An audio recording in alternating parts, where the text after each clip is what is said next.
అర్ధరాత్రి 3 గంటలకు వస్తే అక్క 3 గంటలకి ఎగ్ దాబా మసాలా, ఓకే జీరా రైస్ టైప్లో ఇంకేదో కర్రీ.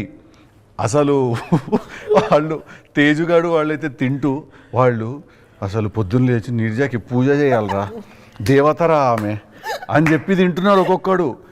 దీపు మా ఇంట్లో ఈ ఐటమ్స్ ఉండడానికి సామాన్లు ఏడు ఉంటాయో నాకే తెలియదు. ఈ మేడికెళ్ళి వండింది ఇవన్నీ తీసి అన్న దీంట్లో ఏమేమో వేసింది అన్నావే, నాకు అసలు ఈ సరుకులు ఏడున్నాయో కూడా తెలియదు అన్న మా ఇంట్లో. ఒక్క ఫోన్ చేయలే మళ్ళీ. ఇప్పుడు ఎవరింటికన్నా వెళ్ళి నువ్వు వంట చేయాలంటే వాళ్ళని ఫోన్ చేసి అడుగుతావు ఒక్క ఫోన్ లేదు. ఇంటికి వచ్చే టైంకి గూర్మే అసలు అట్లా మొత్తం ఇట్లా పెట్టి ఎగ్గు మీద ఆ బటర్ వేస్తారు చూడు, అది కూడా వేసింది ఆమె. ఆ రాత్రి 3:30కి ఆ బటర్ కూడా వేసింది దాని మీద ఆమె. ఇది ఉత్తి టాలెంట్ కాదు, ఇది అవన్నీ చేసింది.